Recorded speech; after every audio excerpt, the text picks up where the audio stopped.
ça fait 2 mois que je parle beaucoup de changer ma relation au téléphone, aux réseaux, aux écrans et même au temps qui passe. Et en fait, je me rends compte que ça va bien plus loin que simplement ne plus scroller dans le vide ou scroller à l'infini et que j'étais comme dans une quête de changer totalement mon mode de vie. En fait, récemment, je me suis replongée dans mes voyages en Islande et Norvège, la beauté incroyable de la nature brute, ce sentiment de sérénité absolue et cette connexion au moment présent sans faux mots.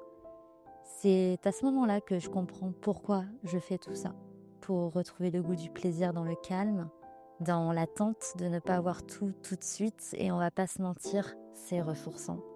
En fait, les pays du Nord ont ce pouvoir sur moi de me reconnecter à ça. Et ce nouveau mode de vie en est la continuité finalement pour tous les jours à la maison. Bon, j'ai quand même un côté très terre à terre et je sais qu'on vit dans une génération où tout est hyper connecté, où tout va beaucoup trop vite. Bon, les infos, le travail, même les relations, les loisirs. Et je sais que dans tout ça, si je veux intégrer ce nouveau mode de vie, il va falloir vraiment que j'apprenne une première chose, c'est d'apprendre à ralentir. Et pour ça, j'ai eu l'idée d'utiliser mon outil favori qui est le journaling. Donc, on va prendre un carnet et on va prendre mon plus beau stylo et je pense que je vais commencer déjà par essayer de prendre conscience de mon rythme. C'est-à-dire que je vais lister vraiment tous les moments dans mon quotidien où je me sens pressée, où je me sens le devoir de d'aller vite ou de répondre vite ou de céder un peu au FOMO, donc à cette peur de manquer quelque chose. Je pense que déjà, je vais commencer par lister ça pour voir à quel moment je suis pressée ou à quel moment je prends plus mon temps.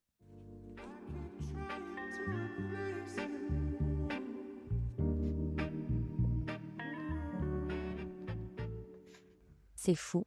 Plus la liste avance et plus je me rends compte que je survole beaucoup de choses, que je suis jamais vraiment connectée en fait à ce qui se passe ici et maintenant. Et qu'au final, j'ai toujours la tête dans le futur ou dans les deadlines. Et clairement, ce n'est plus possible. Bon, maintenant que je sais ça, deuxième étape, réapprendre à faire les choses lentement, c'est-à-dire cuisiner, faire à manger lentement, déguster, manger lentement, faire une seule tâche à la fois, lire avant de dormir ou même choisir de regarder un contenu long au lieu de 30 reels de 8 secondes. C'est un peu comme se créer en final des pauses intentionnelles. Bon, je dis pas, c'est quelque chose que j'apprends encore parce que mon esprit et mon système nerveux s'échappent et s'emballent vite, mais je suis sûre qu'à force, je vais y arriver.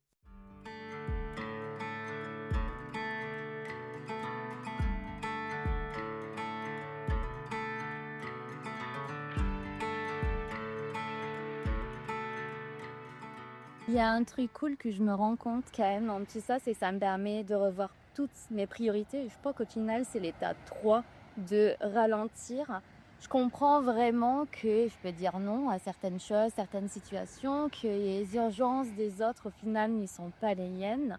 Et aussi que tout ne mérite pas mon attention. Il y a un exercice que j'ai fait tout à l'heure et que tu peux faire, c'est que pour ce mode de vie, je me suis vraiment demandé qu'est-ce que je choisis, qu'est-ce que je refuse et aussi au final quelles sont mes priorités. Et clairement aujourd'hui mes priorités c'est ce mode de vie là à mettre en place, ce projet, mes créations, mes relations et je crois aussi tomber amoureuse un peu du moment présent.